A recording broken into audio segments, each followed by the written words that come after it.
as an executor of that will, jointly with Mwai Madenge, his close-time buddy, who is a quantity surveyor, and celebrated lawyer Njoroge Regeru. The three of us were tasked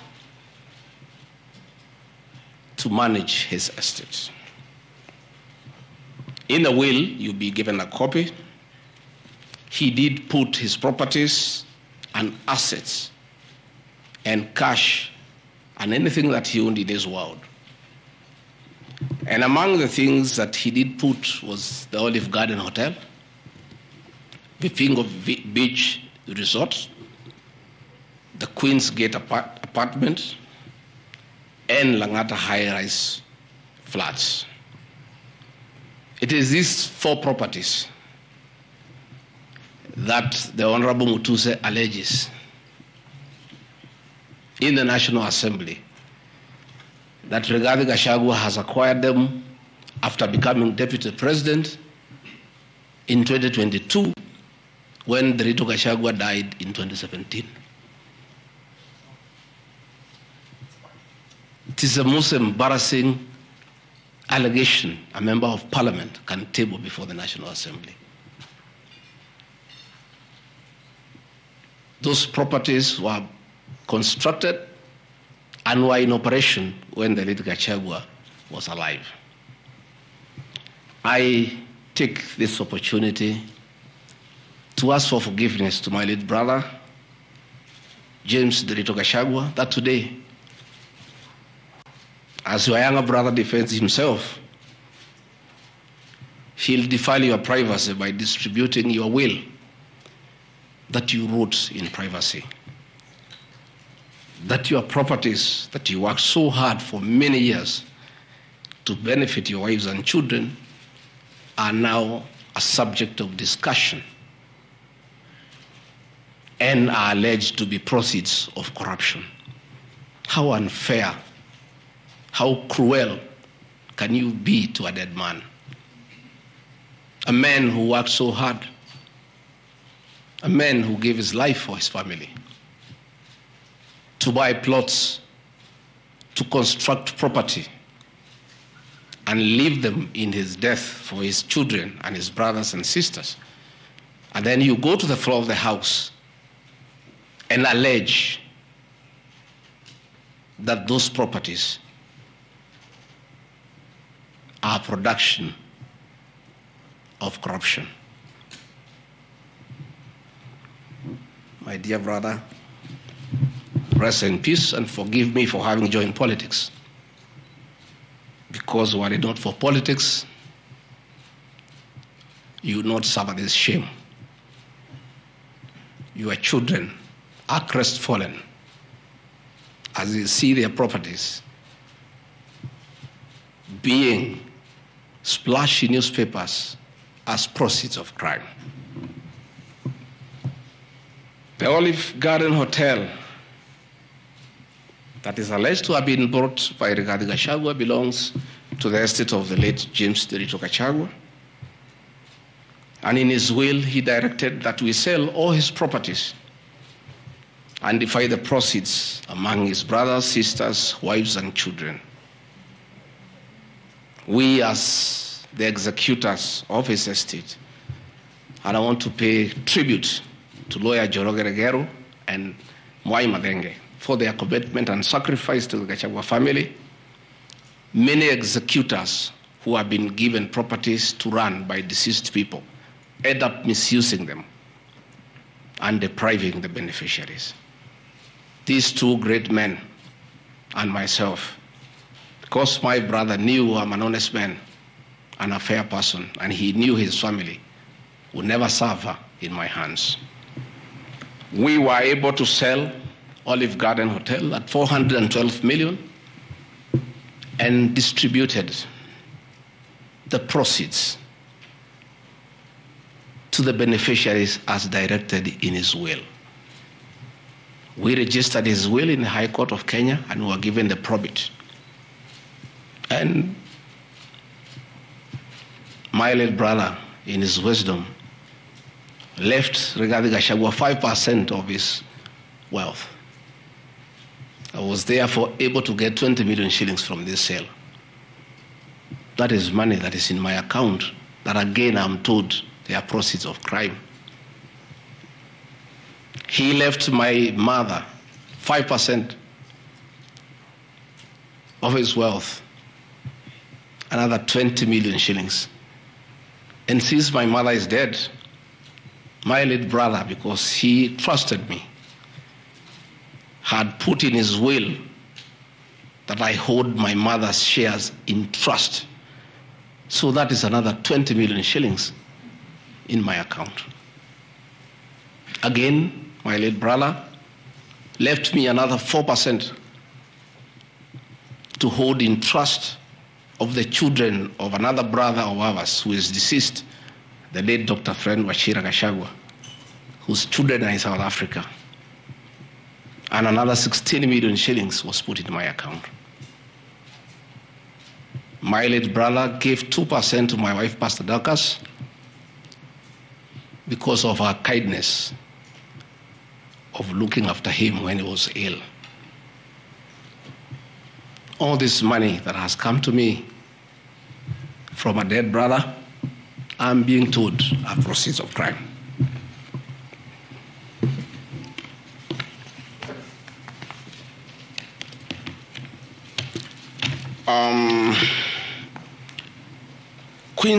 Queen's Gate Service Apartments, another property belonging to the late Gachagua, is another property that I'm told I've bought as when I'm deputy president. That is why I have 5.2 billion worth of money.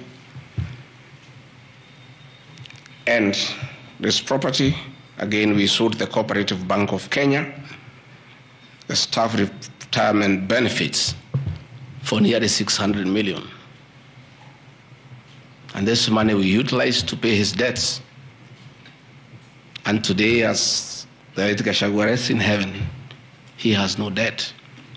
Again, I want to thank my fellow executors, Njoroge Regeru and Mwai Mathenge, for what you have done for my brother.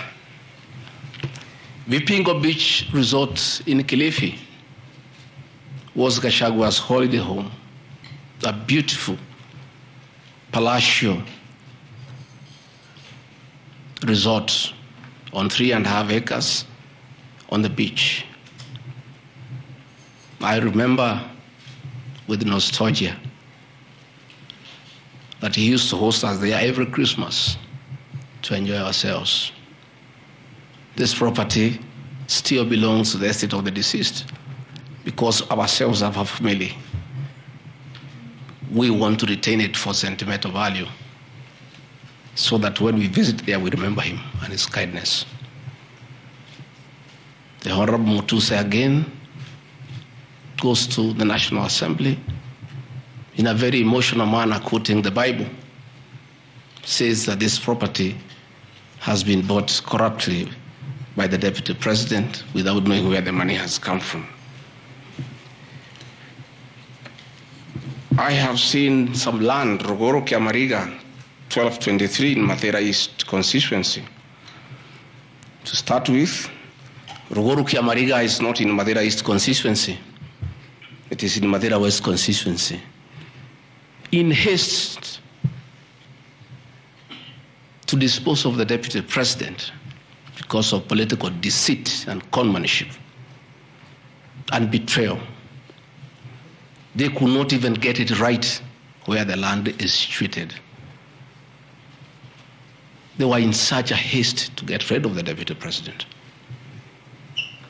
The land is Rogoro/Kiamariga, 1223 in Mathera West constituency. It's a 2-acre piece of land. It's alleged it has a helipad. It's a lie. The land is 2 kilometers from my rural home. And I have planted napier grass for my dairy unit. I bought it at 3.5 million shillings. Again, proceeds from my dairy farm. I have a dairy farm with almost 150 cows. And I do make an income of almost 1.5 million shillings every month. I can surely afford to buy 2 acres of land And I take this opportunity to thank my brothers from the Kalenjin community for that dairy farm. Anytime I've gone to the Rift Valley, in appreciation of the support I give President William Ruto, the Kalenjin community always gives me a cow or two. And within 2 years, I have the largest dairy farm in Madeira constituency, courtesy of the Kalenjin people. I want to thank them for their kindness. I have seen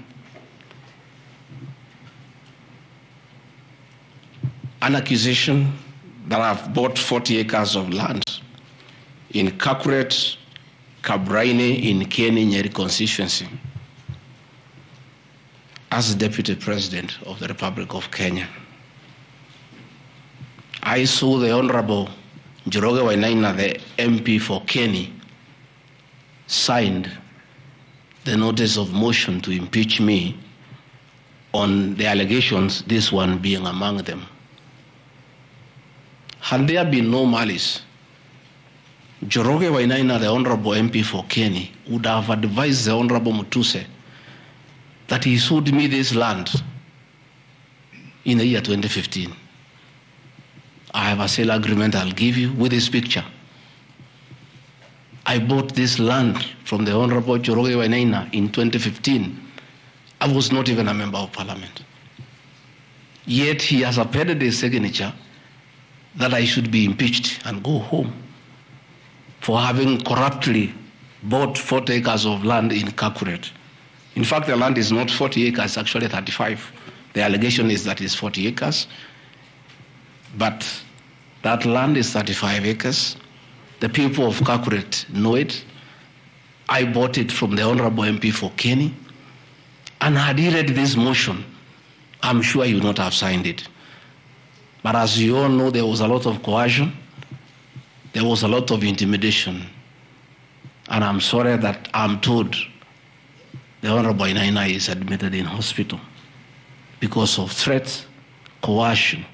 He is being forced to hang a brother against his will and his conscience.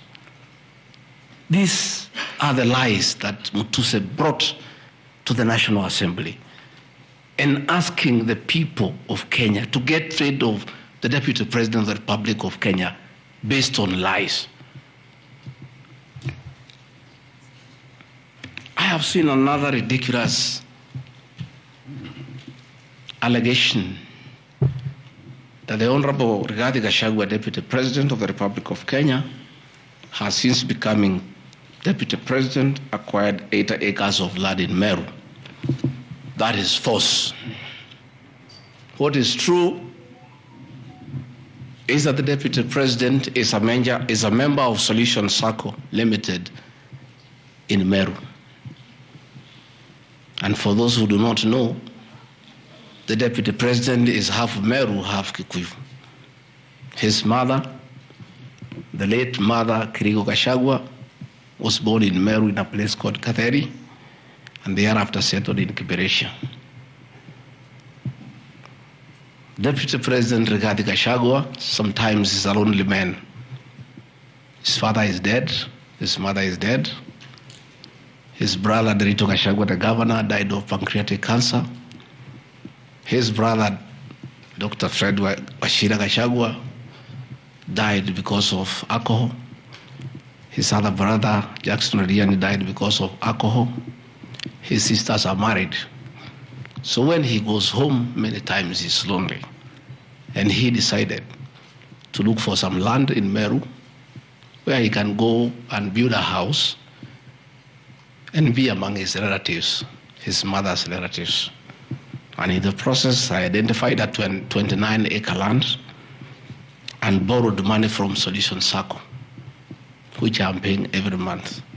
We'll give you documents to show you that this is 29 acres, not 80 acres, that I have bought from a loan that I have taken as a member of Solution Circle in Meru, the land of my mother, and which I call home. I have seen an allegation that I have a dairy farm in Nyandarua. I don't have a single animal in Nyandarua. I have some little land in a place called Shamata, but I'm yet to do anything about it. I think I just mentioned it to one of the member of parliament for that area called Gachagua that I would like to start a dairy farm. And I think those rumors in parliament, the Honorable Mutuse went ahead to say that I own a dairy farm in Nyandarua. I own no such farm today, but God willing, because of the good climate in Daragwa, in Shamata, one day, God willing, I'll have a huge dairy farm. I have seen companies listed just to create an impression that Rigathi Gachagua is doing business. I want the people of Kenya to know that Rigathi Gachagua was a businessman before he became a politician. And he had a life, and that life is part of his history. So getting companies that were associated with him 15 years ago, 13 years ago, 10 years ago, and publishing them, it's just being mischievous. My life did not start as deputy president. I left university in 1989 and served the public for 15 years, up to the year 2002. I left for the private sector for another 15 years. In those 15 years, I was a very astute businessman. And luckily for me, maybe of you who are not that lucky, it was during the Kibaki era when things were working. The economy was strong, business environment was right, and there was room to make money. And I made money that time. Those are old companies, and they are not trading. And when I became deputy president, a few companies that owned properties, I transferred to my children, and I told them to continue doing business and not to do business with government because I don't want conflict of interest. I want to confirm to the people of Kenya tonight that no company owned by my children has ever done business with the government, and I'm demanding for proof from the Honorable Mutuse or anybody else linking the Rigathi Gachagua family with business deals with the Kenya government. I agreed with my children that they do business with the private sector, do farming, and run the family business that I bequeathed them. These companies are all listed. And just for clarity, because I don't think they are worth a reply, because there's nothing about them. Rigathi Gachagua Foundation. As a member of parliament, I was educating orphans, I was educating children of single mothers, I was educating children of PWDs. And the education needed to continue, and I don't have the benefit of CDF money. So I started a foundation, the Rigathi Gachagua Foundation, to continue doing the work of charity. I have seen my foundation here. The Honorable Mutuse has not said what crime the Deputy President has done by having a foundation that is non-profit making. For the purposes of clarity, I'll give you the bank statement for this foundation. I have only received a total of 12 million shillings from well-wishers, which have educated children, have educated students at Pwani University, and other vulnerable people. Dorcas Rigathi Gachagua Foundation, this is just an attempt to bring my family into mud. Every Kenyan knows the work Dorcas Rigathi has done in this country for the boy child. She has opened clinics for addicted children, and she gets a lot of money in her foundation. Since a decision was made that the government will not fund the office of the spouse of the deputy president, Kenyans of goodwill flock to her every day with cash donations, with material donations, for her to continue with a very good program she's doing of rehabilitating children in Kilifi, in Mombasa, in Nyandarua, in Laikipia, in Nairobi, and her work is well documented. I am yet to see from the mover of this motion what crime the Rigathi Gachagua Foundation has done. There is no allegation, there is no evidence, there is nothing. Against Rigathi Gachagua Foundation, there is nothing. Spiritway Limited is a company registered by Dorcas Rigathi that does work with the church ministries. This ministry has not traded, does not even have a bank account. It's some strong women of God who have come together to create a company around their issues to preach the gospel. The mover of this motion has not indicated at all what crime this company has committed, other than dragging the name of my wife into mud in the National Assembly. Calvary Creed International Limited, as the name suggests, is a company founded by my wife in 2015, long before I became deputy president. Again, on evangelism and activities to do with the Church of Christ.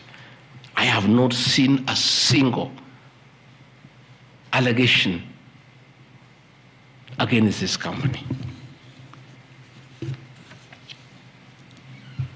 Mothers of the Lord Limited.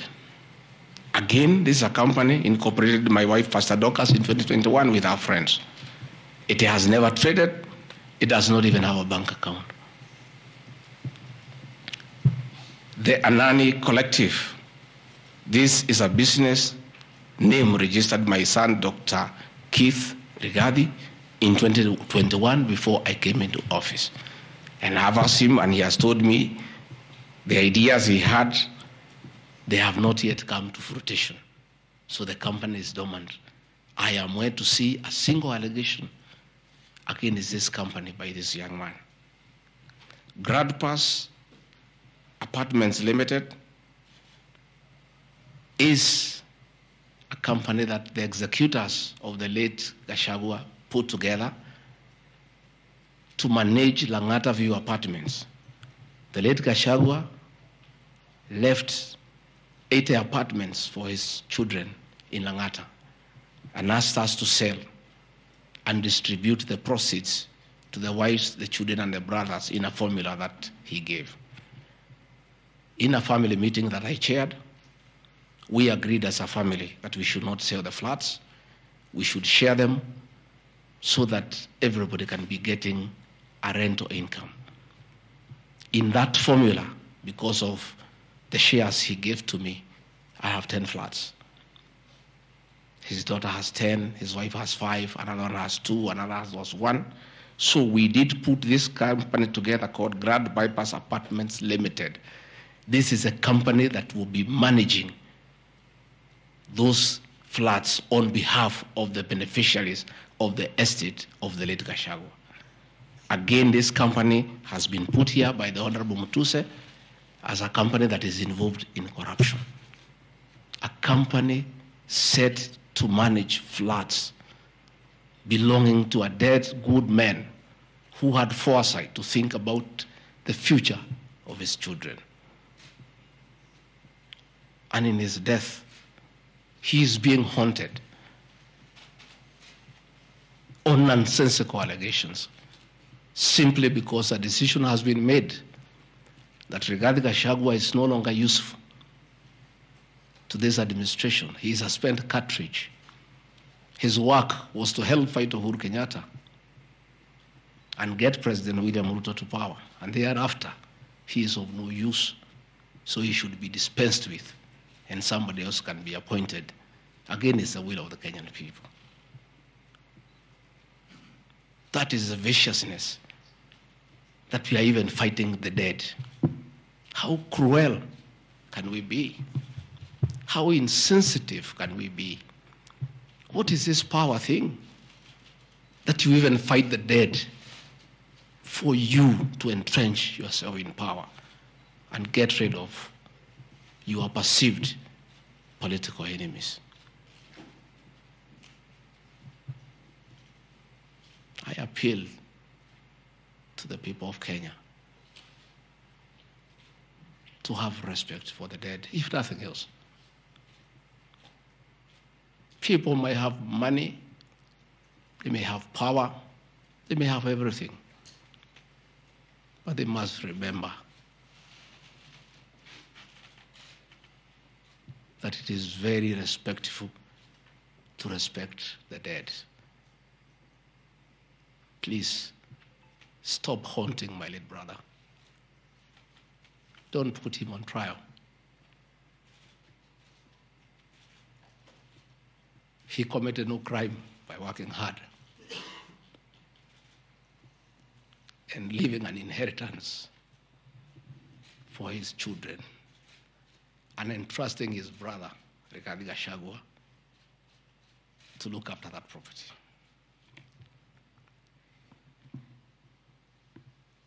Fortis Viz Group Limited is a company incorporated in 2023 by my son, Kevin, and Dr. Keith. Again, some two very enterprising young men. This company has not even taken off. They are still figuring out what business they can do. And before they can even settle down, their father is under siege. So they have to come here every day to keep me company and find out what is not happening. This company has not even started. These are young people, children. Why do you want to destroy their future? By putting their names in the press with negativity because you want to destroy their father. These are innocent boys who have decided to invest in their own country. Why do you want to destroy them? You can destroy Rigathi Gachagua, fair enough, he has led for 59 years. But these boys, 130 years, why do you want to destroy them? Pioneer Medical Company Group, I founded this company in the year 2008. It has not done business for the last 10 years. Why are you bringing it to Parliament? Rido Furniture Mart Limited, I founded this company with my wife, Pastor Dorcas, in the year 1999. We used to sell furniture at the roundabout at Bomas on your Rongai. And we built this company from scratch. And it's been in existence for years. And when we stopped trading with it, we put up apartments in Kroi, in Rongai, called Rido Plaza, that are managed by this company. We collect rent. We have, I think, 40, 50 flats there, and pay tax every month. What wrong has Rido Furniture Mart done? Rido Plaza was constructed in 2012, 10 years before Rigathi Gachagua became deputy president. Even if you want to kill his men and make sure he's totally destroyed, why don't you pursue him for the 2 years he has been in office? Why do you want to go back 20 years before he became deputy president and criminalize his enterprise and his hard work? Biovet Kenya Limited is a company, again, I founded in 2009. Many years before I even went to Parliament. It has not done business for the last 15 years. Not a single shred of evidence that this company has done wrong. It's not there. Murani Manufacturers Limited. It's a company that is founded by a character from our village, and sold some shares to my wife and my children and interested them in manufacturing feeds for pigs and for chicken. It never even took off. This company has never traded in government. It has not done any business. It is actually dormant. I'm told the account has only 132,000 shillings. And you want to set the Deputy President of the Republic of Kenya, a man elected by 7.2 million Kenya shillings, because his wife and children have some shares in a company that has 132,000 shillings. Surely. Delta Merchants Limited is a company I founded in 2009 during the Kibaki era. It has not done business for 15 years. We demand that you say what this company has done. Wamunyoro Investments Limited is a company named after my village in Wamunyoro, which I founded in the year 2001 as a construction company. This company owns a lot of property that I bought in those years when the economy of this country was on sound footing. Since I became Deputy President, we ceased all activities of this company. It has not done a single transaction with anybody. The company is dormant, but it owns property. Those properties were bought and acquired long before I became Deputy President.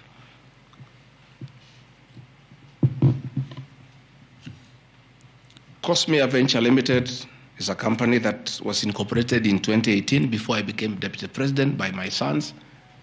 They do what you call bulk SMS.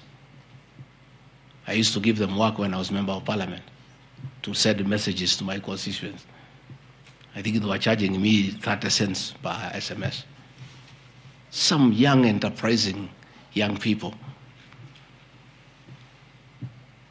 Company 2018, it doesn't do business with government. It is not accused of any wrongdoing by anybody, anywhere. It's just putting the name there. Royal Crimson Ventures Limited, again incorporated in 2018 by my children to do their little business. No allegation of any wrongdoing has been annexed to the motion. Cruito Properties Limited, again, this is a company that me and the co-executors put together for the purposes of managing the Vipingo Hotel.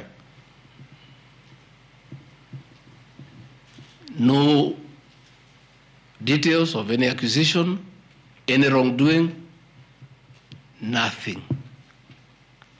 Crystal Kenya Limited, this company I founded in 2009. And when I became Deputy President, I gave out my shares to my children, and myself and my wife, we got out and asked them to continue doing business. My two children, like their father, are very enterprising.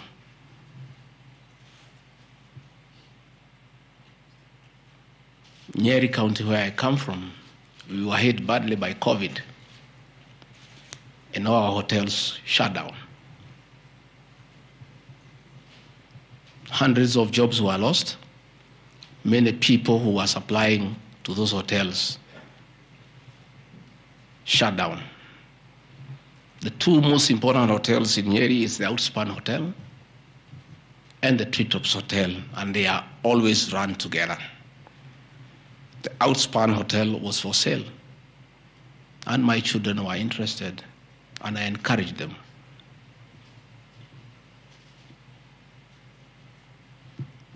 Treetops Hotel cannot be sold. It belongs to KWS. It's a government hotel. You can only lease. And the person who owned Outspan Hotel had also leased the Treetops Hotel. So my son acquired Outspan Hotel and got an assignment of the lease. So they don't own Treetops Hotel. It's on a lease from KWS to Aberdare Safari then an easement to Crystal Kenya that is run by my children. I shouldn't be here talking about Crystal Kenya Limited and my children because they are not part of this proceeding. But they have no other forum to defend themselves, so I have to defend them. They are grown-ups. They should defend themselves, but they don't have the forum. They went to a bank and borrowed 600 million. The documents are there. And bought a hotel and bought the lease. And I publicly announced that my family has acquired the 2 hotels because there was nothing to hide. I saw no need to advise my children, like other people do, to buy the properties through proxy because this was straight business. They went and borrowed 600 million from the bank. And they were given 1-year moratorium, which is not over, to do the renovations and all that and open the facility. But I want to thank my son, Dr. Keith Rigathi. He worked very hard. That I think last month or so, I was at the treetops with the British High Commissioner to open the treetops. The treetops is so important to the people of Nyeri and the Aberdare ecosystem. It is in the treetops hotel that Princess Elizabeth slept as a princess and woke up as a queen. And when that facility was shut down, it was very devastating to the people of Nyeri and the Aberdare ecosystem. So when the people of Nyeri heard that the son of the deputy president is interested in leasing that facility from KWS and reopen it, there was joy and ululation in the Aberdares. Since this hotel opened, 45 Kenyans are back to work. The mama mboga we talked about during our campaign are supplying vegetables to that hotel. The local butchers are supplying meat to that hotel. The traditional Moboko dancers come every weekend to entertain the tourists and get some payment. The tourism circuit of the Aberdare is back because of these 2 young men who are now being demonized as crooks, as criminals, who should not invest in their own motherland because they are the sons of the deputy president.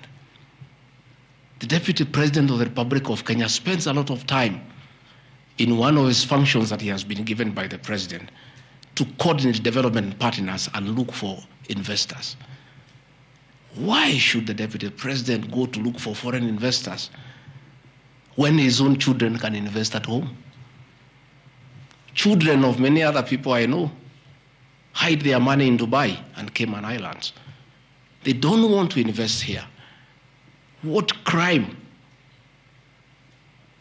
have the children of the deputy president of the Republic of Kenya committed by borrowing money from a bank to buy a hotel and spur tourism, create employment, and spur business within the local environment?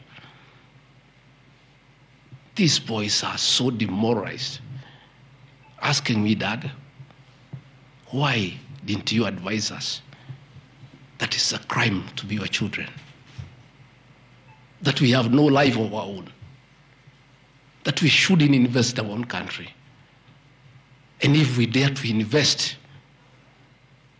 we should do it at our proxy so that we conceal our identity? Are we criminals by virtue of being your children? That's a question my children are asking me.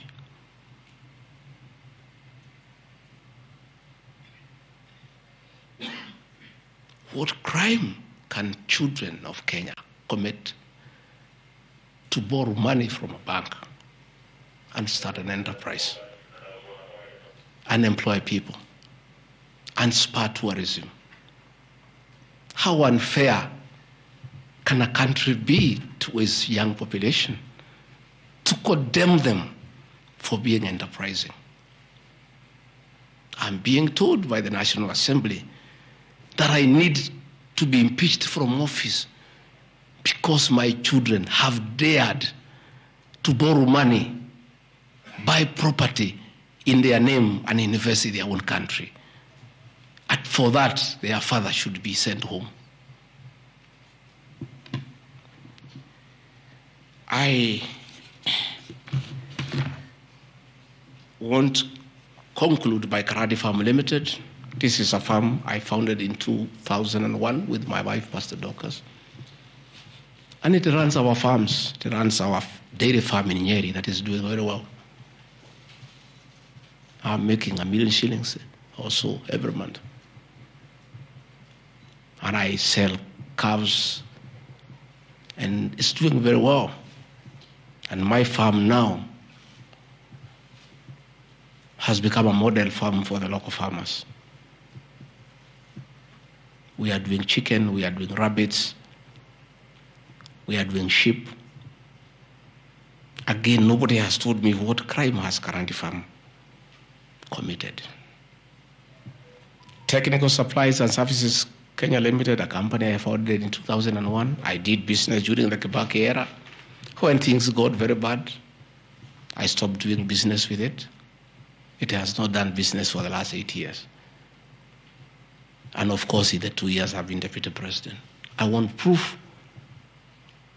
Tomorrow, the National Assembly to table proof what these companies have done. They will be very embarrassed before the people of Kenya. This will be the most shameful act ever in the history of our National Assembly, where you go table a motion that is so sensational based on trash and not a single accusation backed by evidence. I have seen an allegation that exerting influence on officials of the Ministry of Lands to issue an allotment letter to Wamunyoro Investments Limited and using the fraudulently acquired documents to support a court case. Again, Wamunyoro Investments Limited was never allotted any land. This parcel of land, 209/12077, Wamunyoro acquired at 24 million shillings in the year 2012. The documents are there, we'll give them to you. Purchase from a third party. Somebody went to the National Land Commission and lodged a case and claimed the property belonged to him, a former senior outside the Ministry of Lands.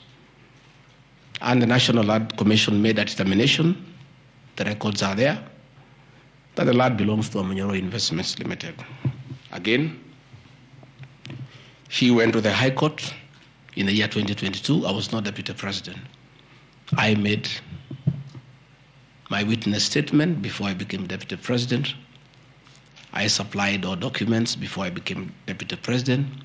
I did not file any evidence as deputy president. And the matter was concluded, and the High Court issued a judgment. We'll give you the judgment that the land belongs to Wamunyoro Investments Limited. I am told that they have appealed the judgment. I invite the Honorable Mutuse to apply to be co-joined in the appeal, and then he can argue his case. This is a matter that has been adjudicated by the High Court of Kenya and made a determination. And you want to bring it to the National Assembly. The matter is alive with the Court of Appeal. It is sub judice to even discuss it in Parliament because a determination has been made. Irregular procurement of mosquito nets at a cost of 3.7 billion. I saw a huge headline from the Star newspaper, planted headline. This is the most ridiculous headline I've ever seen. And this is the most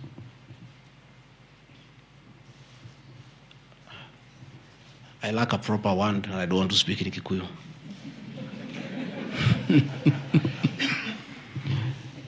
I think somebody needs to give me some water. What I'm looking for.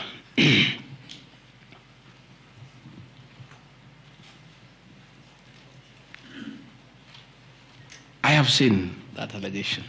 I want to respond as follows. One,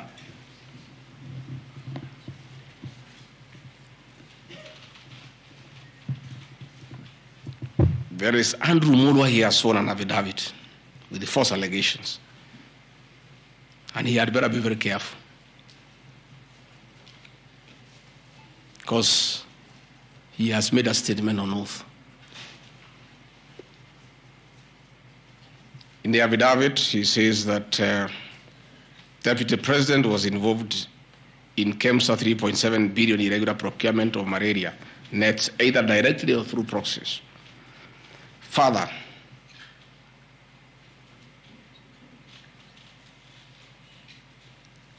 Shobika Impex Limited is an international company,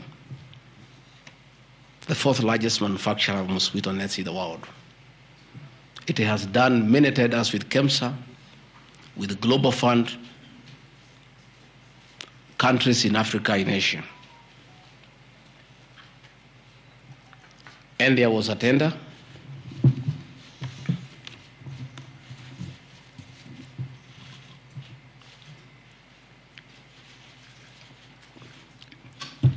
There was a tender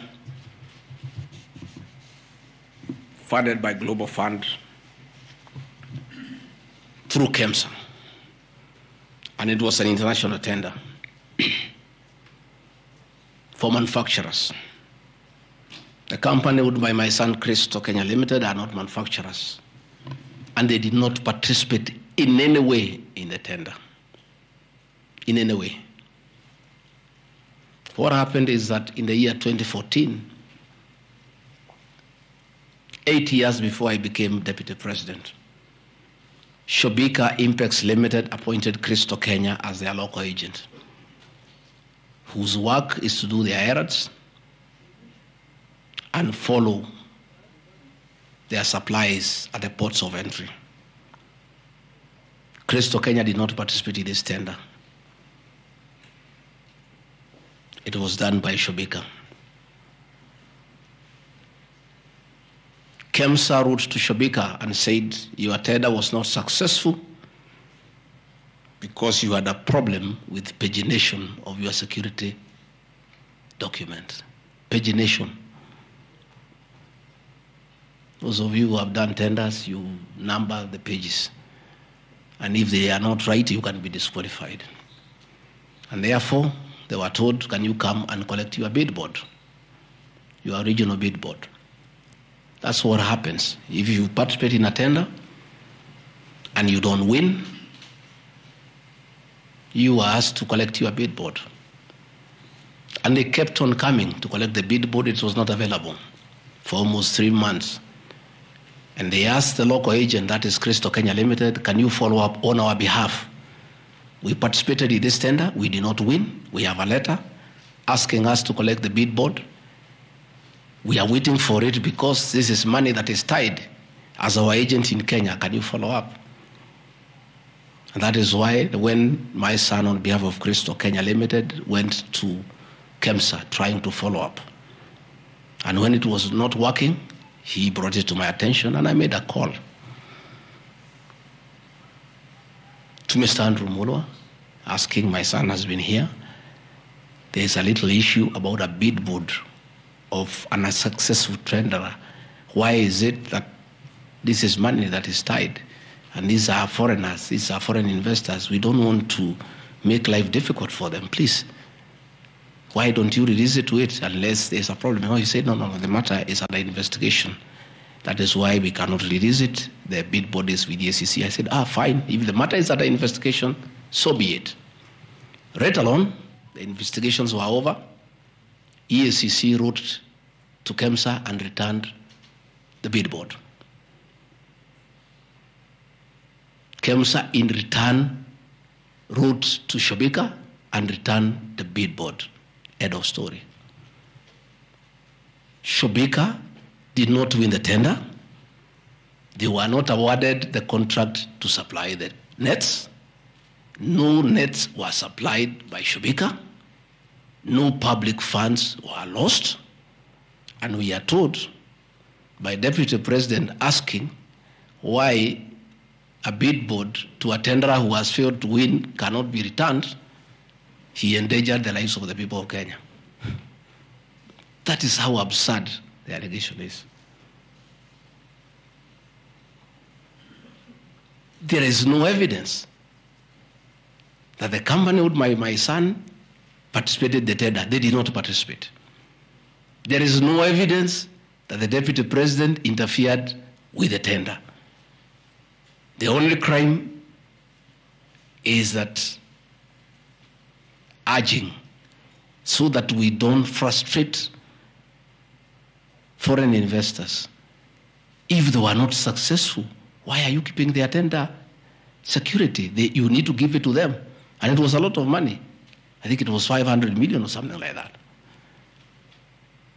So I want to say these are very ridiculous, and I take great exception to the headline by the Star. Please, we'll give you the documents. Tell us, where was the deputy president involved in a tender? This is a tender that never was. And for the record, to show that this tender had no problem, after the investigations, during the investigations, the CEO, Terry Ramathani, was suspended to allow investigations as it should be. And Mulwa became the CEO. Mulwa was not there during the tendering. He came after the tender had been annulled. And he was dealing with the aftermath of the annulment of the tender, that is returning the bid boards, sending document to ACC.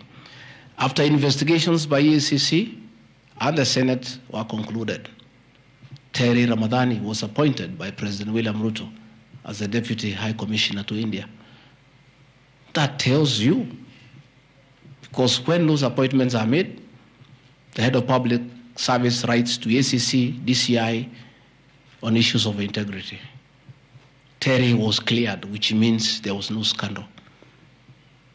And again, and most important, no public funds were lost, no nets were supplied. Therefore, this is another fishing expedition to just justify the 5.2 billion. I think that is why they were putting the 3.7 billion to make the maths to add up. You know, when you want to talk big figures, you must look for 3.7, 600, and all that. Even all these things I've read here, if you take your phones, we are nowhere even, we have not reached 2 billion. Because Olive Garden, 400 million. Queensgate Apartment, 600 million. Outspan and Treetop, 600. So these are just figures that were being put to the people of Kenya so that they can see us into bad light. Unnecessary and expensive renovation at the official residence in Karen and Mombasa. How Mutusen knew it's unnecessary, I don't know. He has never been here. You guys were here before.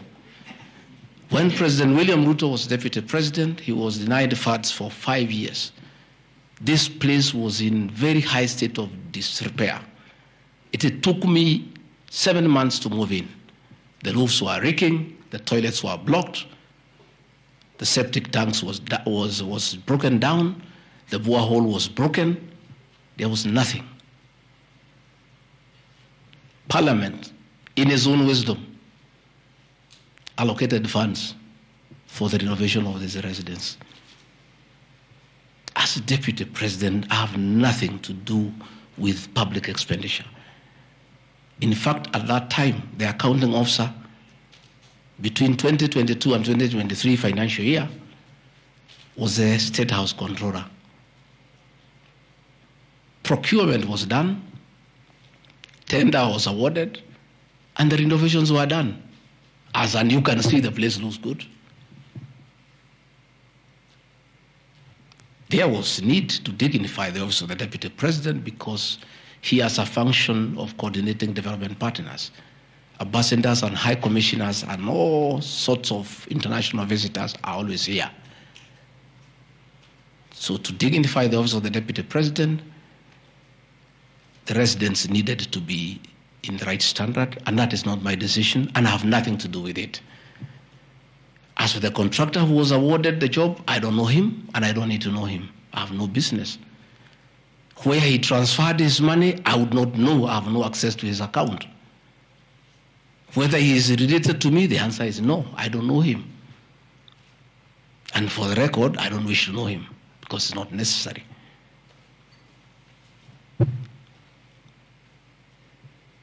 Government expenditure is audited every year by the Auditor General. Since this office was under the executive office of the Deputy President for that financial year, the Auditor General did her inspection and gave us a clean bill of health. The renovations that were done were not highlighted with having any audit query. If the Honorable Mutuse had taken his time to look at the Auditor General's report, he would not have brought this baseless accusation. And even if there was an accusation, it should be directed to the accounting officer, who is the State House Controller, not me. I don't deal with procurement. I don't deal with financial management. I don't deal with anything to do with public finances. But since the matter has been raised, I have to answer to it. I have looked at the Auditor General's report, clean. I have looked at the contract, it's signed by the Controller of State House. As to the work, that I can attest, they did a very good job. And this residence has been dignified. The same with the residence in Mombasa. You know, the residence in Mombasa is where President William Ruto and his wife, Mama Rachel, were chased away, and the house allocated to the regional commissioner. And on assuming office, I took up the residence. It was in state of disrepair. Again, it was renovated. It's a good place. And I normally go there when I go to Mombasa. And it makes a lot of sense, because before the renovation of that residence, anytime I went to Mombasa, I normally have a huge delegation of security people, hospitality, and all that goes with the office, not really me. The bills were very expensive. It makes a lot of sense to have an official residence for the Deputy President in Mombasa, so that when he is there, you cut down on public expenditure.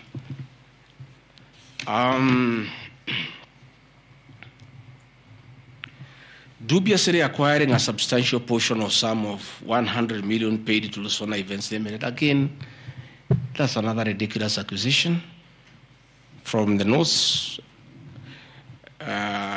This is people who give services here for events. We have many meetings. You have come here for IBEC. There are tents put up here to the required standard. We have meetings here for development partners. This is a very busy residence. Most of you have been here. Again, I don't get involved in procurement. That is the work of the accounting officer and his team in public finance management. As to the person who does that work, I don't know he or she, and I have no business knowing who does the work. Those are things that are not in my purview. Again, the ridiculous accusations that money came to me, one would have to demonstrate how it came to me.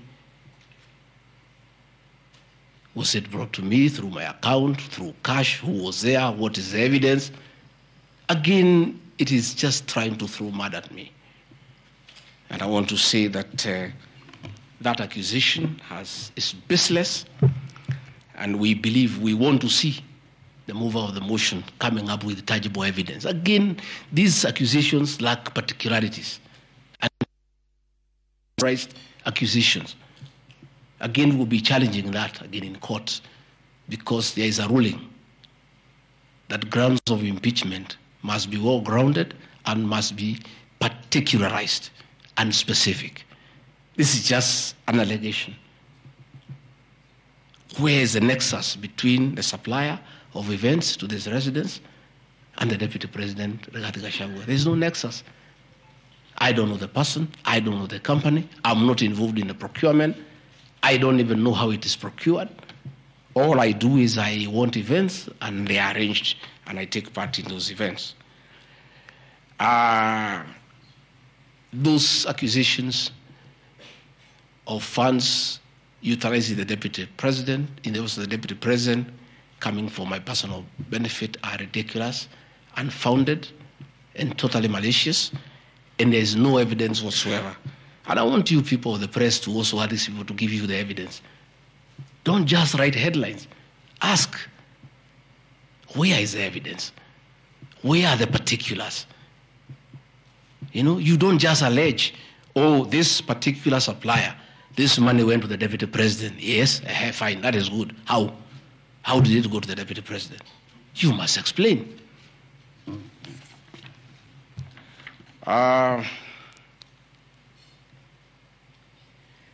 Alleged sensational but false allegations against Lady Justice Esther Maina.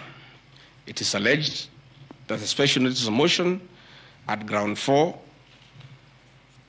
had a gross violation of the Constitution, that I publicly attacked the Lady Justice Esther Maina and forcibly threatened to bring action against her. I did not threaten to bring any action against Justice Maina. I did bring action against her. I was just informing the public because I'm a public officer and I have freedom of speech. I have filed petition before the Judicial Service Commission against Justice Esther Maina in issues I felt I did not get proper justice. So I did not threaten her. I did what the law says. If you are not happy with the conduct of a judge, you file a petition before the Judicial Service Commission, which I have done. Again, I don't want to delve before the matters because it is against sub judice. But that I have done, so I cannot be threatened. I cannot be said to threaten her. And again, I have a right as a leader, as a Kenyan, to say what I'm doing. And I did say publicly that I will bring a petition against her. I have done it. And the evidence is there. You see it. We have filed a petition, and we are waiting for it to be concluded.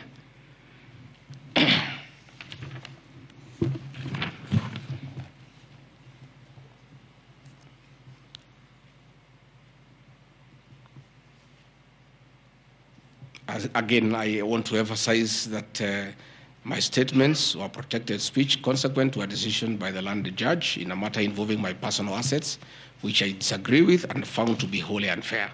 The matter having been concluded at that stage, my criticism of the decision was not sub judice, nor in any other manner prohibited by law. While I respond to the ruling of the land judge, I was in absolute disagreement with it. Contrary to the assertions in the special motion, I did not forcibly threaten to bring action against the learned judge. I took legal action available to every citizen of Kenya under Article 168(2) of the Constitution, which allows any person to petition the Judicial Service Commission for the removal of any judge, and filed a legal complaint before the Judicial Service Commission in March 2024. The complaint being live before the JSC, discussion of the conduct of the learned judge in the said matter here would be sub judice. Diverting materials meant for construction of Kilifi Malindi Highway to tarmac a private load to Vipingo Beach Resort. Again, I said Vipingo Beach Resort belongs to the estate of the late Governor Gachagua. The facts are as follows. King Charles III visited Kenya between 30th October 2023 and 3rd November 2024. During his state visit, one of the designated places where King Charles III was to visit was Kuritu Marine Conservancy, which shares a road with the Vipingo Beach Resort. And it's a public load, by the way, it's not a private load. I have annexed a copy of the program of the state visit to Kenya by King Charles III, marked RG, which at page 13 on items 63 and 64 shows his departure and arrival at Kuritu Marine Conservancy. As I was walking around, I slept there, I think 2-3 weeks before the arrival of the king. And as you all know, I walk every morning. And as I walked on that road, I found there was a lot of activity and tarmac was going on. I was very happy and I asked what was happening. And I was told that the king himself, the third, will be coming.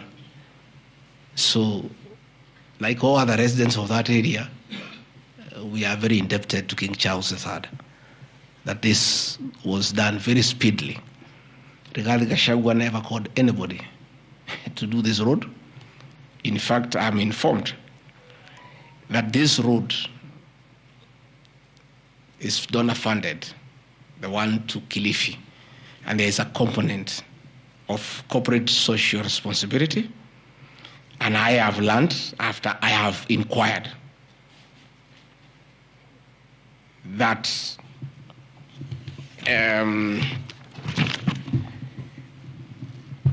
these people of that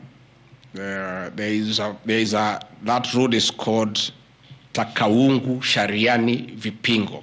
It's off the main road, and I am made to understand that Kuritu Marine Conservancy,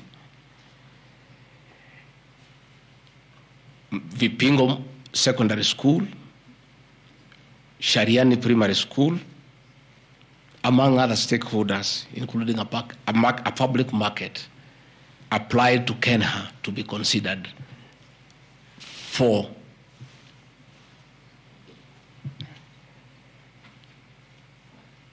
corporate social responsibility. And I think the issue of the king hastened that request.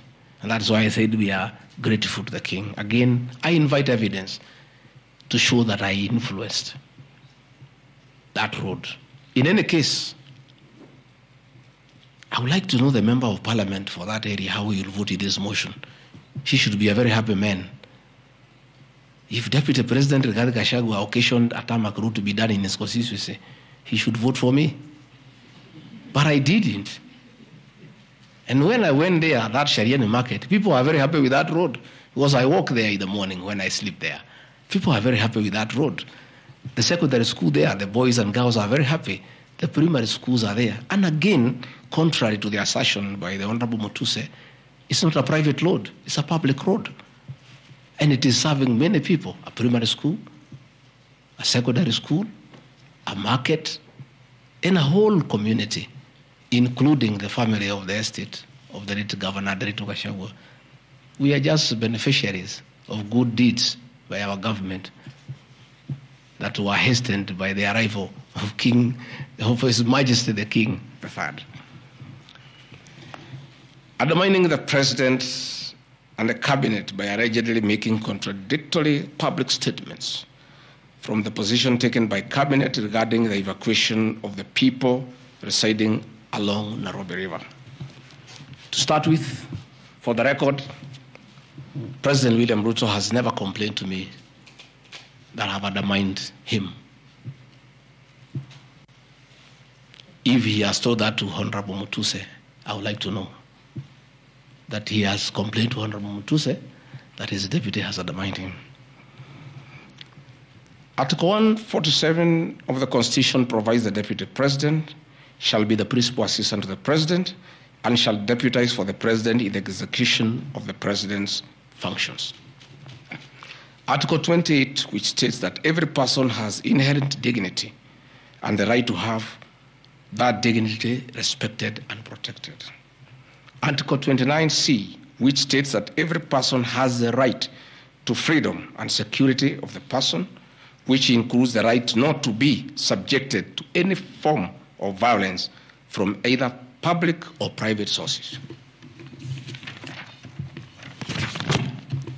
Section 152G1 of the Land Act, which states that notwithstanding any provisions to the contrary in this act or in any other written law, all eviction shall be carried out in strict accordance with the following procedures. A, be preceded by proper identification of those taking part in the eviction or demolitions.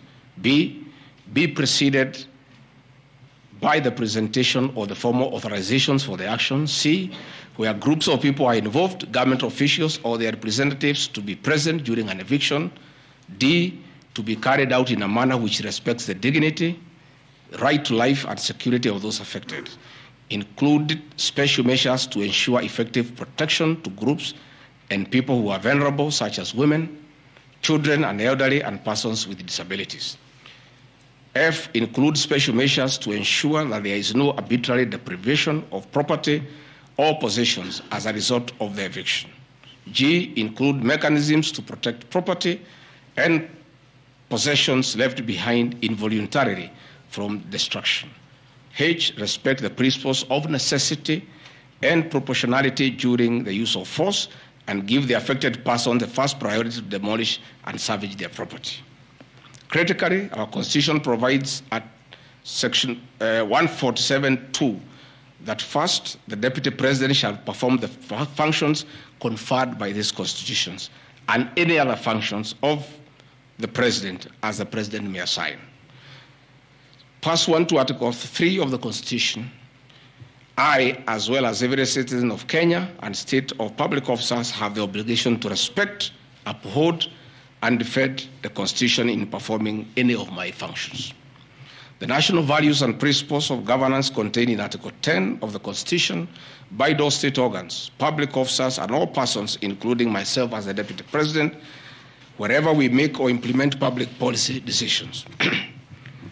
In relation to this matter, these national values and principles include the rule of law, democracy, and participation of the people, human dignity, equity, social justice, inclusiveness, equality, human rights, non-discrimination, and protection of the marginalized. Adherence to these principles became extremely important when we, as state officers, are contemplating legal evacuation of citizens with a duty to avoid inhuman forced evictions that would be contrary to our Constitution and international law. While campaigning with the President, and subsequently when I was sworn in as Deputy President, you can remember, I promised as a key pillar to the Kenya Kwanza government that there will be no forced and unlawful evictions, and that all evictions shall be human and entail legal compensation. You remember my inauguration speech. I said never again shall this administration carry out inhuman evictions in a brutal manner as was done in the previous administration. I and my office, the Office of the Deputy President, have undertaken extensive engagement with all parties in regard to the cabinet decision on eviction, which I fully support, including the Nairobi River, which is an entity under the ODP and County Government of Nairobi. Adherence to these principles become extremely important when we as state officers are contemplating legal evacuation of citizens with a duty to avoid inhuman forced evictions that would be contrary to our Constitution and international law. Guideline number 6 of the United Nations General Assembly, guidelines for the implementation of the rights to adequate housing, prohibits forced evictions, and the state should ensure that any eviction under domestic law are fully compliant with international law. The guidelines further require meaningful engagement with communities to ensure that the rights of residents are implemented cooperatively without the need for eviction procedures or police enforcement. I have supported the implementation of cabinet directives on the eviction, safe for the fact that on being informed that each person residing at the Nairobi River was being evicted and paid only 10,000 shillings, which I and many other Kenyans felt inadequate compensation for eviction. I insisted that the government should abide by constitutional dictates and international norms while implementing any cabinet decision, including eviction, and maintain the dignity of citizens of Kenya facing evictions. My statements did not and cannot be construed to undermining the President, because the President, like me, sought to defend the very Constitution. I hope I'm very clear. Am I clear? I cannot, I will not oversee, supervise, forced, brutal eviction against the people of Kenya. That I will not, and I can't. President William Ruto and I on the campaign trail gave a solemn undertaking to the people of Kenya that under our administration, that will never happen. So when I was asked to oversee brutal, inhuman eviction against innocent people without notice, without compensation, without due regard to what the Constitution says, I found it very, very difficult, and I rescued myself and allowed the CS for Interior, the Head of Public Service, the PS for Internal Security to proceed. If that is the reason why Rigathi Gachagua should be impeached as Deputy President of the Republic of Kenya and sent home for refusing to undermine the Constitution, for saying no to brutal and inhuman eviction of poor Kenyans. Let it be. Undermining devolution by allegedly holding a meeting in Nairobi. Good people. I'm sure you are as embarrassed as I am. That a deputy president holding a public meeting to talk to the people of Kenya is undermining devolution. To start with, Deputy President Rigathi Gachagua, in the duties spelled out by the President under Executive Order number 1 of 2023, he has the duties to coordinate intergovernmental relations. I work with the governors. This is the home of devolution. I hold meetings with the governors every day. I chair IBEC. I cannot be accused. And I need evidence tabled that I undermined devolution. The motion alleges that on 29 September 2024, I unlawfully interfered with the running of the Nairobi City Council government by holding a public rally where I allegedly incited citizens against lawful directives of the county government on planning and relocation of markets. This is my response. It is not true that I incited citizens against the lawful directives of the county government, as alleged. I wish to clarify and point out that when I held the public rally, I merely requested the governor of Nairobi County to speak and listen to grievances which were being raised by the market traders. Videos will be produced tomorrow in the National Assembly.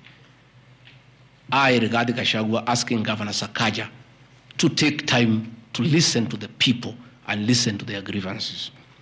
The traders had sought me out to intervene and request the governor on their behalf to dialogue with them and seek a solution to their grievances with regard to the relocation of markets.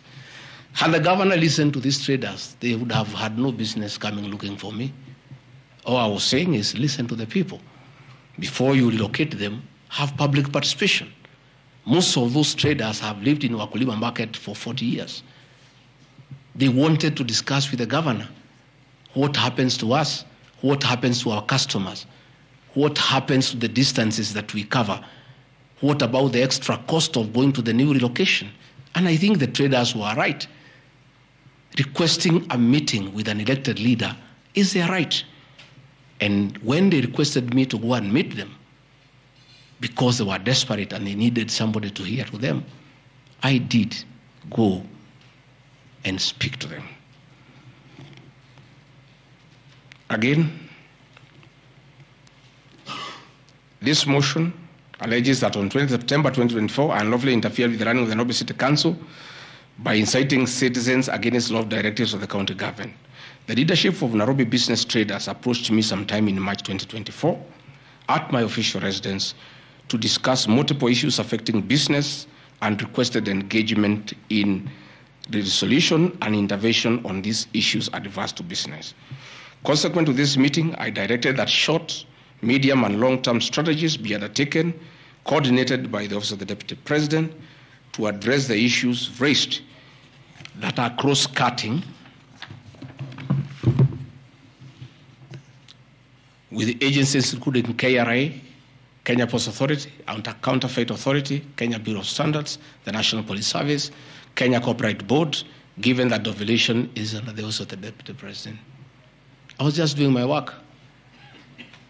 On 11th April 2024, the Small Traders and Government Agencies Technical Committee, coordinated by my office, held a meeting to discuss issues raised by the small traders, including Mudhurwa Market, attended by ODP staff in a supportive role in keeping with the draft framework of cooperation and engagement between government, Nairobi City County, and the Nairobi business traders. Subsequent to that meeting, a meeting on 24th April 2024 between Nairobi City Council and the Nairobi small traders and numerous others, the ODP on 22nd July 2024 invited His Excellency Johnson Sakaja, among other state officers, to a meeting at ODP Officers scheduled for 22nd July 2024 to review the draft framework of the cooperation and engagement between the small traders and the government of Kenya. On 3rd September 2024, the ODP wrote to Governor Johnson Sakaja and all other stakeholders submitting a final combined draft of the framework for review and feedback. After all the engagement between all the parties and the draft framework, Governor Sakaja decided to arbitrarily proceed with the relocation of Muthurwa Market. That gave rise to the cry by the people. Meetings had been held, a framework had been agreed on.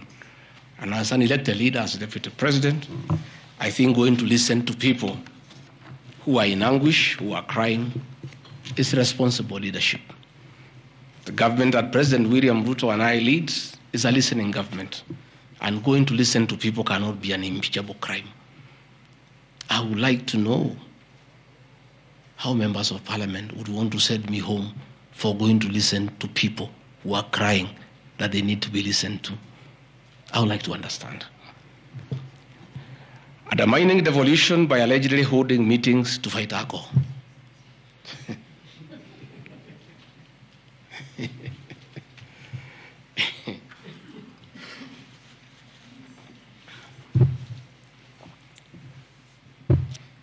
I think tomorrow will be the greatest circus. Or do I call it the theater of the absurd? That Deputy President Rigathi Gachagua, undertaking duties assigned to him by the President to fight illicit brews and drugs across the country, should be impeached because by doing so, he is interfering with the devolution. I held meetings in Nyeri, attended by Governor Kahiga, Governor Waiguru, Governor Irogo Kangata, Governor Wamatangi, Governor Kiari Badilisha. I held a meeting in Chuka, attended by governors of Embu, of Tharaka Nithi, of Meru. I attended a meeting in Mombasa, attended by governors of Kwale, a representative of the governor of Mombasa, the governor of Taita Taveta, a representative of the governor of Lamu, to discuss. I held a meeting in Nakuru, nearly with all governors present, and all of us jointly, under my chairmanship, the Ministry of Interior and Governors, we agreed on how to tackle the menace of illicit brews. And we have a good story to tell. Out of those efforts, our young men who are sleeping in trenches are back home. Women are very happy their husbands are back home and they are bringing food. In fact, some children have been born. Some have even been named Ngiji because of the effort that I have put in fighting illicit brews. I think the people of Kenya would be shocked to hear tonight that one of the accusations against their deputy president and why he should go home is because he led the battle to fight illicit brews and drugs that has caused havoc among our young people. Please, if Rigathi Gachagua is a problem, why don't you assign this job to somebody else? Because this job must be done. We must get our children off drugs. We must fight illicit alcohol. And saying that you want to impeach the deputy president because fighting illicit brews and drugs is interfering with the devolution, I think this is the greatest joke of the year. Even the 291 MPs who signed this motion, most of them, because I know them, have looked for me personally to thank me for the way I have successfully led the war against drugs and illicit brews. And that is why that sham public participation should have had my responses. so that the women could hear that one of the accusations against the deputy president is that he should be sent home because he was leading the war against illicit brews and drugs. I don't know. I think there is something wrong in this country. That somebody has sat down to draft a motion to impeach the deputy president of the Republic of Kenya. And one of the grounds is that he has interfered with the devolution by leading the war to fight illicit brews and drugs. This is a height of absurdity. And Parliament will be the theater of the absurd. I would like to hear what is the nexus between fighting illicit brew and interfering with the devolution. I would like to know. I've never had any governor complain. I've never had any MCA complain. I've never had any Kenyan complain. The only Kenyans who have complained are few. They are the manufacturers who are manufacturing poison under the guise of producing alcohol. Those are the only few ones. I beg the National Assembly and the Senate, most of the National Assembly, to save face, to consider striking this ground before the motion tomorrow, because it sounds ridiculous to the people of Kenya. Again, if Deputy President Rigathi Gachagua has to be sent home for fighting drugs and illicit alcohol, so be it. Sensational statements against the National Intelligence Service and its Director General and other officers. My response. In relation to this allegation, I wish to state that the National Intelligence Service holds a very critical role in ensuring the safety and security of our country. They are responsible for gathering intelligence and share it with all our law enforcement agencies to ensure that the country is safe at all times. Consequently, when the country was caught flat-footed with regard to the scope and extent of the public's dissatisfaction with the Finance Bill 2024, which degenerated in the Gen Z protests, it pointed to the failure of the National Intelligence Service in carrying out its mandate.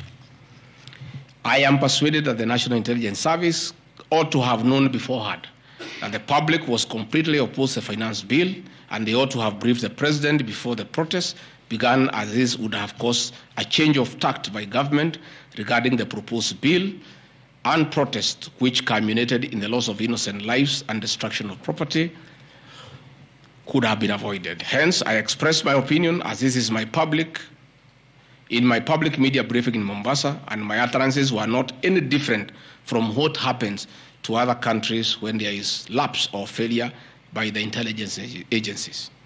Many of you will recall that after September 11th terrorist attack in the U.S. intelligence agencies were massively criticized. An inquiry was even opened to investigate why the intelligence agency was not able to detect and thwart the terror attack. Under the Constitution of Kenya, the government agencies are supposed to be accountable to the Kenyan people, including the National Intelligence Service, and calling them out when there is a dereliction of duty does not amount to undermining them. In any case, the Director General of NIS is not above the law. He is a public officer. Just like the President, the Deputy President, Cabinet Ministers, he too is subject to criticism like any other public officer. In fact, I'll have videos. President William Ruto, as Deputy President, at one time criticized the then Director General of the National Intelligence Service. In another video, he heavily criticized the then Inspector General of Police for the performance. I have learned from my boss how this job is done. It's clear. It's done. I mean, nobody, the President is criticized daily. The Deputy President is criticized daily. And we take no offense. The Director General of the National Intelligence Service is not above the law. He is a public officer. He is accountable to the people of Kenya. And when one feels he has underperformed, he'll be called out. Because that is the nature of the Kenyan state. And this I learned from my boss when he was deputy president. Again, there was an issue that the president and I committed ourselves publicly that never again in our administration shall ever we allow abductions and extrajudicial killings. Despite the police keeping on misleading the president to say that there are no abductions, you all know, you have evidence on video that they have happened. And that is what I commented, and I said it is wrong.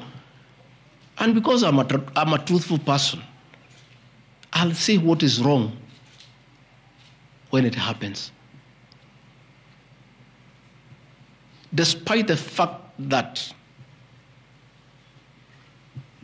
I am compelled by the principle of collective responsibility to be part and parcel of every decision made by government, that I'll continue to do so, but only those decisions that are constitutional and within the rule of law. Abductions and judicial killings are unconstitutional. I will never support them.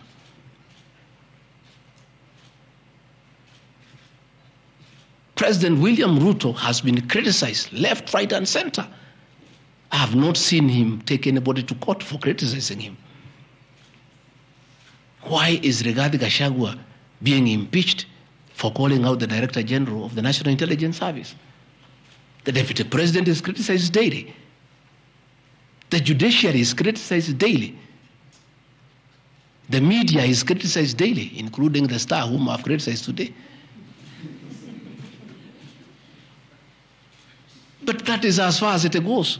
And again, despite being just the Deputy President, I enjoy a constitutional right in the Bill of Rights, freedom of speech. And if the Director General of the National Intelligence Service was aggrieved, there are mechanisms of how he can take me to court and sue me for defamation. And I'll be able to argue why I said what I said. So that is not a ground for impeachment. I mean, that is curtailing liberties, the freedom of expression, the freedom to hold public officers accountable for their actions.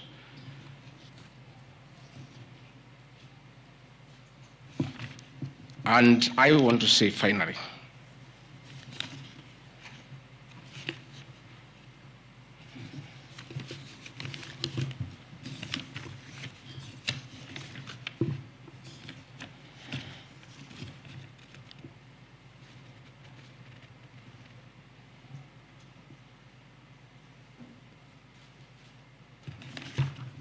I think I've literally addressed all the grounds because I felt it's important for the people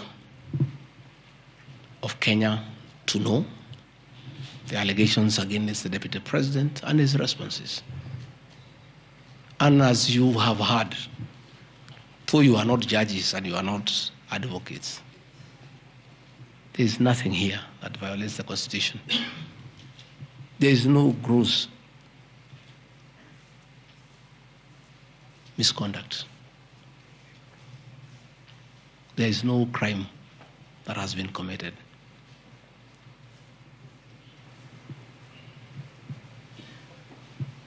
I'm innocent on all these charges, and I want to clarify my apology yesterday to the President did not in any way imply that I'm guilty of these charges. I'm not. This I'm not. My statement was that if there is something I've done to the President that I don't know, that probably has upset him, I ask for his forgiveness. But that was in no way an admission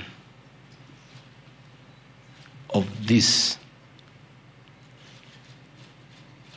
ridiculous allegations meant to overturn the will of the people. Finally, in conclusion, I want to say that overturning the will of the people is not a joke. It calls for very serious violation of the Constitution. None of these issues here meet the threshold.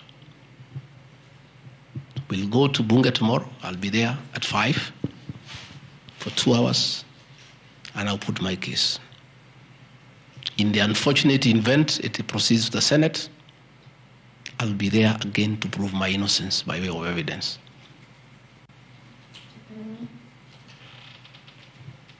When I called this press conference, there was a lot of speculation that Rigathi Gachagua wants to resign.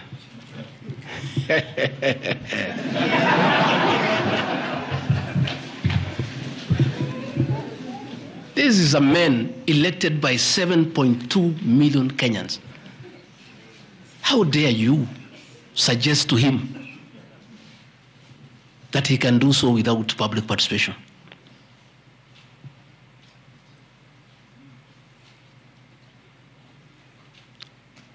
I have no intention whatsoever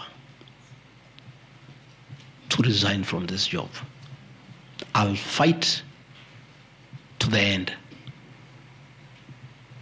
I have tremendous respect for our judiciary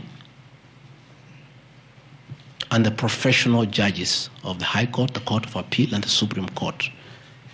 And in the professional manner they have handled serious issues affecting Kenya.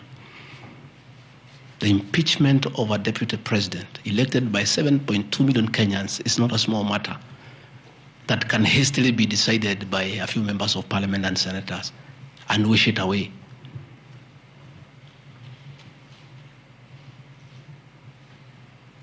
I'll submit myself to independent institutions to get justice. And I'm sure, I have no doubt in my mind that I'll get justice. And this impeachment will be thrown out. And I'll carry out my duties as deputy president. That is why anybody sending feelers to me to resign is a joker. And I found a few of people using my friends to come and sweet talk to me. Please, my friends, I don't want to become enemies with you.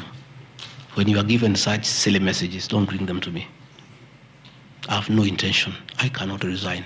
I did not give myself this job. I was given by the people of Kenya. I've done nothing wrong against the people of Kenya whatsoever. I've worked hard. I've been very loyal to my boss, President William Ruto. I have worked hard every day.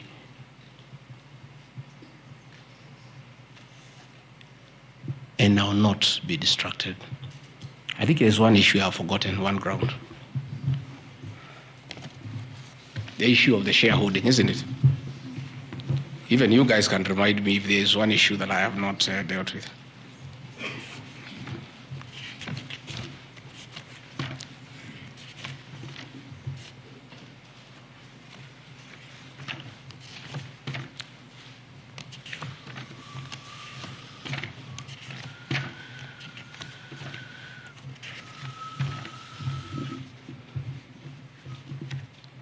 Can somebody there give me my notes on shareholding?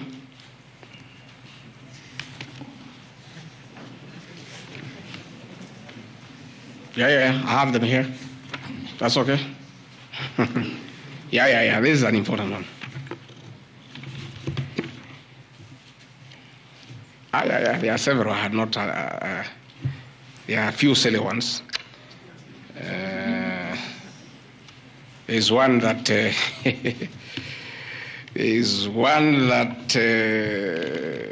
I'm conniving with cartels in the tea sector to block ATDA from implementing guaranteed minimum returns that would benefit small traders. The allegation is not true. No evidence whatsoever has been adduced to substantiate this claim. As far as I know, I've successfully completed my mandate, which was assigned to me by the president, which culminated into creating synergy between people who had taken KTDA to court and suspended the operation of the Tea Act. As a result, the Tea Act now is in operation. The president never mandated me to take over the affairs of the Ministry of Agriculture. He asked me to spearhead tea reforms. I did the tea conference in Kericho, brought all the stakeholders together, and as a result, I created a synergy among all the stakeholders, and we agreed that those people who had gone to court withdraw the cases, and now the Tea Act is operational, and that will see meaningful reforms. As to claims that I have stopped the selling of tea in Mombasa, there is no evidence to that effect, and I want to call upon the Honorable Mutuse to provide that evidence. Again, in matters coffee, I was given the job by the President to initiate coffee reforms, which I have done successfully. I held the coffee conference in Meru for 3 days in 2023.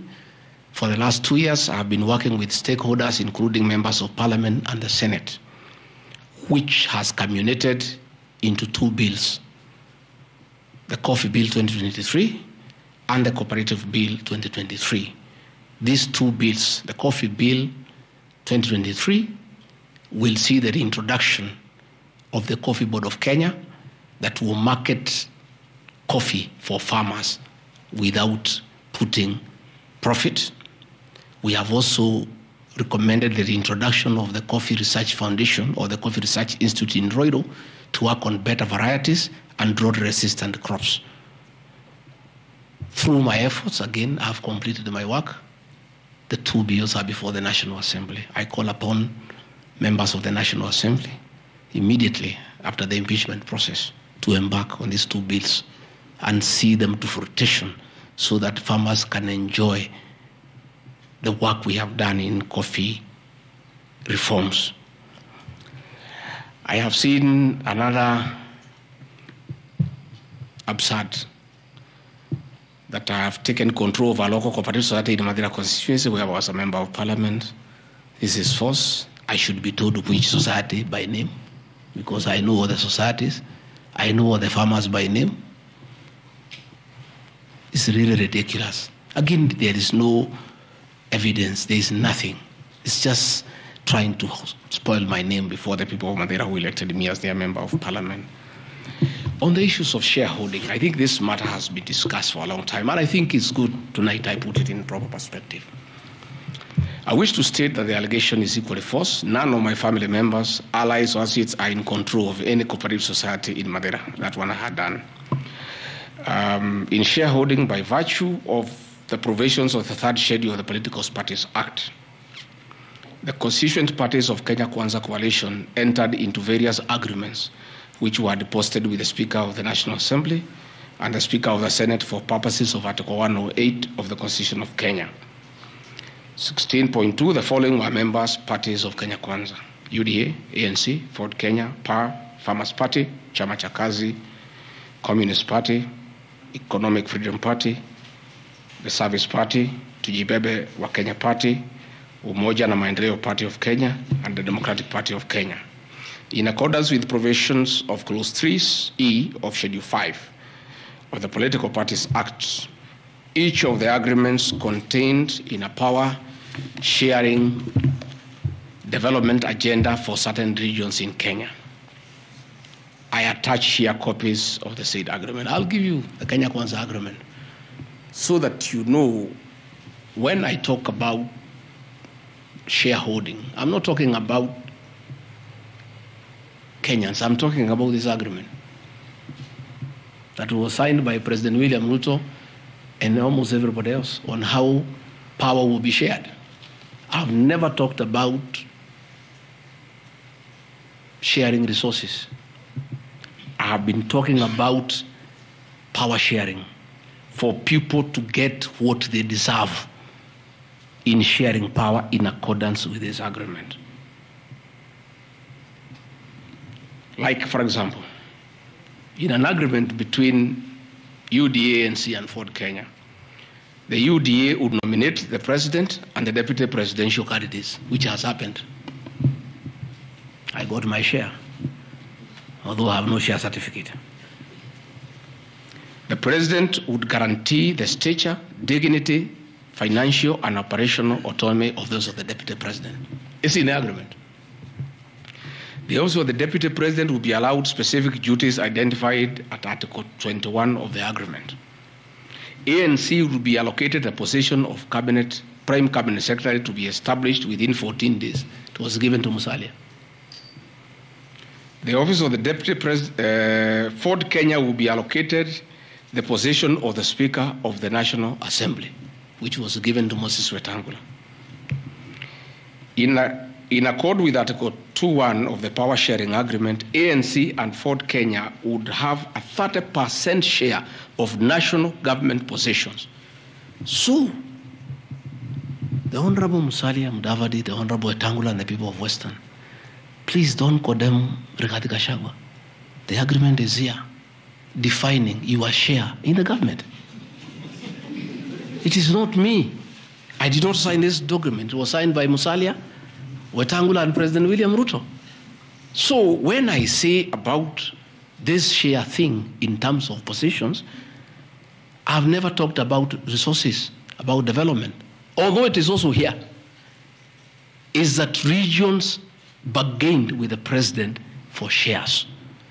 Musalia Mudavadi and Moses Wetangula bargained for 30% of shares within the Kenya Kwanza government. Although they were also supposed to give us 70% of the vote, which they did not. Nevertheless, since they gave a certain vote, they are still entitled to some share one way or another. So it is not Rigathi Gachagua who said that a government is like a company. It is the agreement of the Kenya Kwanza, which I will be tabling in the National Assembly. It is not me. It went ahead to say it. He said, ANC and Ford Kenya would have 30% share of national government positions. That is cabinet secretaries, principal secretaries, high commissioners, ambassadors, diplomatic and consular representatives, chairpersons of state corporations, directors of state corporations, chairpersons and commissions of constitutional commissions, provided the 30% share is to be shared equally between the ANC and Ford Kenya. Sasa mimi nikiambia watu wafuate share yao, makosa yangu ni gani? Iko hapa. I did not sign. They went ahead, Musalia Mudavadi and Wetangula, and they must follow these things. Because I will not follow for them, because I was not party to the Western agreement. The agreements were with regions. So when people say I'm dividing regions, I'm simply following the Kenya Kwanza agreement of the way it was debated. They went ahead and said, Article 22 of sharing agreement set out a list of priority projects which Kenya Kwanza would endeavor to fulfill in the ANC and Ford Kenya strongholds of Western Kenya between 2022 to 2027 on a priority basis. Musalia Mudavadi and Wetangula signed a package for Western Kenya. I've never had anybody call them tribalists, but they signed an agreement demanding for Western Kenya. They demanded, and it was agreed it will be done, completion of all incomplete or stored bitumen roads, construction of an extra 1,000 kilometers of bitumen in Western Kenya, revival and modernization of sugar factories in Western Kenya, establishment of new industries identified in Article 22 of the agreement.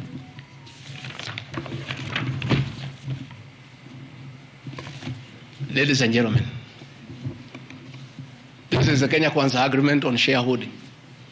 What crime has Rigathi Gachagua committed to be impeached by saying what President William Ruto appended his signature to, with Musalia Mudavadi and Wetangula who will preside over my impeachment? What crime has this man committed? The crime of this man is just being truthful, because people do not want these things to be known. That is a problem. People have a problem that I'm a truthful man. The people of Western Kenya has now known today what their leaders signed with President William Ruto. it is upon them to demand their share as per this agreement. I did not sign this agreement. I will read the people who signed. But because I was present and I'm a truthful man, I fight for the people of Western Kenya. Power sharing agreement between Kenya Kwanza and PAR of Amason Kingi. I want to give 2 examples. Yeah? In accord with Article 8 of the agreement, PAR would be allocated the position of the Speaker of the Senate. He negotiated for himself. Let's be truthful. You brought this motion. We'll discuss. The people of Kenya must know the truth so that if Rigathi Gachagua is being crucified for being truthful, let the people of Kenya know why he is being crucified. How can Moses Wetangula say I should be impeached because of saying people to get their shares when he is a signatory to a share agreement with the president on what will go to Western Kenya, and then they accuse me of tribalism? They did not say anything should go to Central or Mount Kenya. They talked about Western. When I say something for Mountain, I'm a tribalist. Kingi said, position of Speaker, you are mepewa. Article 9A of the Power Sharing Agreement, PAR would nominate the candidate for appointment of 1 principal secretary when Kenya Kwanza came to power. Amepewa. For Article 9B, the Power Sharing Agreement, Kenya Kwanza and PAR would agree on what share of national government positions, cabinet secretaries, principal secretaries, high commissioners, ambassadors, diplomatic and consular representatives, chairpersons, state corporations, etc., etc. Power sharing agreement, that is a word, so that nobody should ever again in this country ever accuse me of talking of shares. It is not me. It is my boss, President William Ruto, who appended his signature with other leaders that Kenya is like a company of shares. It is not me. And he signed the agreements. Sharing Kenya is here, it's being shared. True or false? True or false? They have shared the Speaker, they have shared the Senate, they have shared Deputy President, they have shared the President. That's what I've been saying. And then I'm being told that I'm dividing the country along ethnic lines. I did not append this signature. I'm just being truthful. That is my crime. People want these things to be hidden so that they pretend to be nationalistic and say Rigathi Gachagua is tribal. But the people who append these signatures are the ones who should explain why they were signing things for their regions only. Yet they say they are national leaders. Power sharing agreement between the Kenya Kwanza coalition on one part and the Communist Party, nini. So, Service Party, at least I saw Chama cha Kazi. They say the party leader should get something. Moses Kuria was given something. The Service Party of Mwangi Kiujuri got nothing. You know? So, unajua sasa, ile shida iko Kenya hii ni ukora. And people not being truthful. The agreements are here.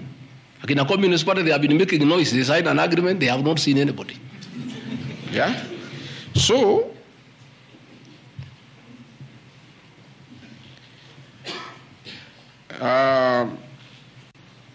my speeches on the shareholder issue are informed by their aforesaid power sharing covenants, which are founded on law and lessons learned from the well-known disputed 202 NAC power sharing agreement. Further power sharing agreements are a feature of government formation in all democracies in the world that provide the formation of coalitions.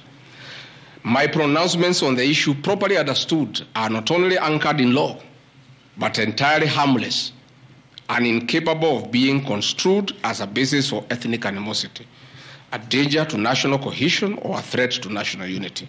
On the contrary, coalition building has been one of the most important innovations since the disputed 2007 elections in ensuring stability, equitable sharing of political power, national cohesion, and fostering of national unity of national unity. Indeed, Kenya Kwanza's main opponent in the 2022 general election, Azimio la Umoja, One Kenya Coalition Party, was a political party consisting of 25 or so political parties who also executed a power-sharing agreement as required by Schedule 3 of political parties. However, notwithstanding of the said power-sharing agreements, upon election as the Deputy President of Kenya, I went out of my way, as required by the Constitution of Kenya, to serve all Kenyans regardless of their political preferences during the election or ethnic origin. I'll produce videos on all those things. Again, my decision to embrace the broad-based government following the decision of the cabinet after the Gen Z protest is that I support coalition building. And even when the Honorable Wright Odinga came, he got some shares. True or false? I mean, surely, why is Rigathi Gachagua being vilified? By just being truthful. You know, it's good to be truthful. I have heard that my saying we observe this agreement is a threat to national unity. I have never been caught by the National Cohesion and Integration Committee to tell me that I have said something that can create ethnic disharmony. On the issues of one man, one vote, one shilling, I am told again that it can create tribal hatred. How? The one man, one vote, one shilling is not a formula for Mount Kenya region. Far from it. The one man, one vote, one shilling talks about equity. The gist of that formula is that all Kenyans should be treated equally. If we are giving bursary to the children of Kenya, let us agree how many children we have. If there are 30 million and we have 100 million, we divide equally and distribute to every constituency to those children. If a hospital takes care of 1,000 patients, we decide based on population what is the size of the hospital to be constructed in Roiro, where there are 800,000 people. If one borehole serves 500 people, do you construct one borehole in an area where there are 10,000 people? You need to construct more boreholes. That's all. And these populations are everywhere in Western Kenya, in Kisii, in Rift Valley. The high numbers are not just in the Mount Kenya region. This is a formula, in my view, that is good for everybody. Again, it is not a law because I pronounce myself. It's just an opinion. And in our democracy, I think it's only fair to allow people to have freedom of speech and to be entitled to an opinion. There are those who talk one man, one vote, 1 kilometer, and it is their right. And we should also listen to them and consider. And all those opinions can be harnessed and people can agree which is the best formula to take care of the people of Kenya. That is all I said. I wanted to read to the people, of course, the projects that were negotiated, but I don't seem to have that page. I produce it tomorrow in Parliament. So that when they hear I am fighting, I am also fighting for them. Mine, for the Mount Kenya and President William Ruto, we never wrote anything because I'm a very trusting man. So is my people. As we did word of mouth. So once in a while we may argue kidogo because there's nothing written. So sometimes it's when people say I'm blackmailing the president. But I'm simply asking, my boss, we agreed the following, can we please do it? We agreed this on that, can we do it? We agreed that the people of Mount Kenya who had been given jobs by Uhuru will not be removed without being replaced. We don't seem to be honoring that. Can we honor it? We agreed where we needed to replace somebody who has not performed, we exchange 1 for 1. Can we do it? We agreed that we need to give Mau Mau roads priority. Can we please do it? Because that is what we agreed. It's simply people being honest with each other and living true to a gentleman's agreement. That is what it is all about. So I wanted to explain to the people of Kenya, I am not against any region of Kenya. I am just a crusader for honesty and for fulfilling written and unwritten agreements. That is all I am. I say if we agree on something, please let's do it. If we agreed we shall do ABCD before we are elected, let's do it. If we agree